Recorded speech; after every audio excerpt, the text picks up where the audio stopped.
The Sydney Swans on Friday night went in as underdogs against the reigning premiers, but I tell you what, it was just extraordinary. And it really tells you everything that we sort of knew about the Swans, but for some reason, not everyone was convinced. From halfway through the second quarter, they were by far and away the better side, so they just function well. They've got a great mix between youth and experience. Their back line's rock solid. They've got a deep midfield and they've got a forward line who is unpredictable. They've got so many different guys who just kick their 2s and 3s. But look at the pressure.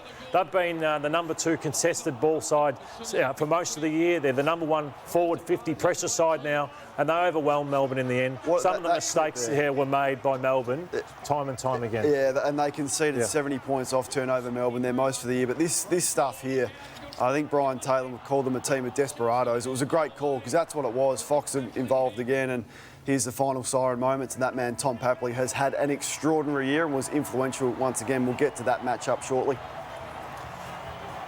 They had some of their good players. Now, and again, they all contributed, but some, like Warner had, by his standards, a quiet night. Penny was quiet by his standards. Franklin, we'll touch on that in a moment, but they had so many big-name players who weren't at their absolute best, and that's why this premiership is a very live chance for them and has been in their minds for the entire season. They did, and the sides that have beaten Melbourne this year have been able to bypass Max Gawn getting behind the footy. Jake Lever's so good at it. Stephen May. Petty so good at it. So the sides that bomb and don't use poise. So let's look at what Sydney did. So they won by 3 goals. So Papley gets the ball here. Most players then go. Look at how much space he's got, but there's only Melbourne players. So what Papley does, he just holds it up and he waits for people. He's saying, get down in there. I can't kick it yet. You've got to get down there. I'm not going to kick it to anybody. So he chips it sideways. He gets it to Lloyd. And then all of a sudden you get your players in the position. So you want contest, but then you want front and centre. So you get your front and centre players here. Now they're set up. Now they can go in so they don't waste the football. They're not kicking to May and Lever on their own. Front and centre, 2 of them. One of them gets it, kicks the first goal, and they're away. Sydney Swans. Again, this one, they get the ball. This is Florin, 55 out. There's nowhere to kick this one. There's numbers back everywhere. He can't make the distance. So you've got Petrarca pointing to Brayshaw. This is your man here, Parker, with poise. It opens up at the final moment. I mean, it has to be a great kick to do it, but it has to be great kicks to beat Melbourne, and that's exactly what they did. This one, you've got all the Melbourne players back there. You've got May, you've got Gawn, you've got Lever. This is the kick here, the 45-degree angle kick that breaks it open, the quick handball, and then look at all the players scrambling back with their backs to the goal. All of a sudden, they're in trouble. So that then gets over the top of that defence. Hickey takes a mark, 3 big goals, and they win by 3 goals.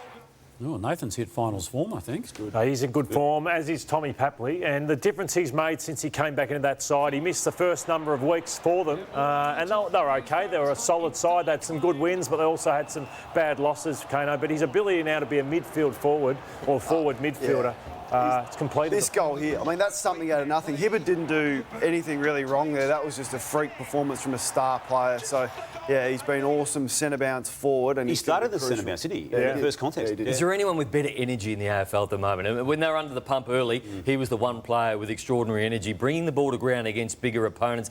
I thought Tom Papley played one of the complete small forward games. What about that matchup that you mentioned before about May and Buddy? Yeah, it was a fascinating one, wasn't it, TJ? It's as good a game as I've seen from any key defender ever, really. Not only was he bringing the ball to ground, he was marking everything that went towards this contest. So I mean, this is a bit of the stuff and the free kicks against, which we saw 2 in a row for Franklin, which did turn the momentum of the game. But Franklin was as badly beaten as I've seen. It's probably one of the worst games he's played since his first 1 or 2 years, Buddy Franklin, and that was the second free kick. Now, he's only been held goalless 6 times in his career, Buddy Franklin. 2 of those have been against May. So credit to Stephen May. I mean, he was the best player on the ground, I thought, from both teams, and destroyed Buddy Franklin on the night. If they play again next time, Franklin's got to move more. He's got to get up the ground and then try and get in behind Stephen May instead of just calling it one-on-one deep in the contest. Well beaten. Great game, Stephen May. You can have bad nights, but Sheeds used to drag me if you get outmarked. So bring the ball to ground. I don't care if you don't mark it, but you must bring it to ground. That's where I thought he lacked fight on Friday night. So he lacked fight in the air and went ground level. He didn't want to chase. So things started to go against him. He was walking. He was frustrated.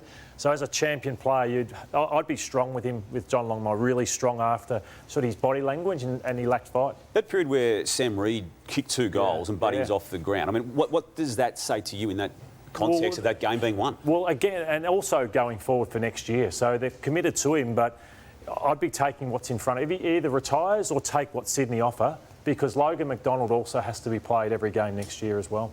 Lordo, what do you make of Melbourne's want to bomb it inside 50? Well, we talk about it time and time again this year, TJ, and it's just so frustrating if you're a Melbourne person. So they've got a forward line of Bailey Fritsch, Jackson, Brown. Gawn's the only one that looks like potentially taking a clunk. So unless you got Wayne Carey, Ablett Senior, this game plan might be all right, but it's just so predictable. Like, to me, it's to not be rebounded hard against. They're just so safe. Why not? It's all Jeremy Cameron, the way he kicks the ball inside forward 50. You'd actually hate to be a forward, Damo, in this forward line because they just never find easy ways to score. Right, it's been a problem since round 10. Yeah.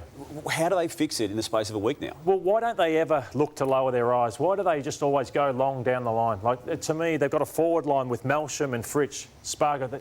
Pickett, lower your eyes. But for whatever reason, he doesn't coach that way. Spoke about Geelong just quickly on some of their players that had a poor night. Melbourne had a couple as well, and they're going to have to respond. So Luke Jackson, poor night. Cozzy Pickett, poor night, just 4 touches. Melksham had a nightmare after having a good build-up into the final series. So you expect those players to respond, and they'll have to this week. They've dodged a bullet by a matter of centimetres with what James Harms did on Lloyd late in the game. You can see what happened there. That forearm, it was immediately reported. The match review officer assessed it the following day and said it was a $3,000 fine worthy, so he is available to play.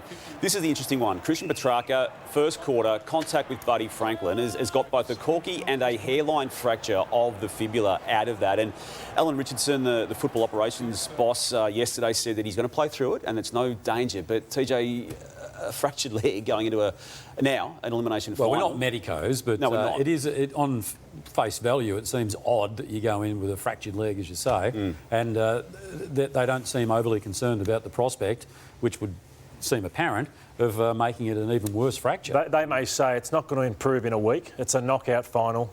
We just have to go. And he's got 6 months to get over it, TJ. So they've probably just got to roll the dice with him.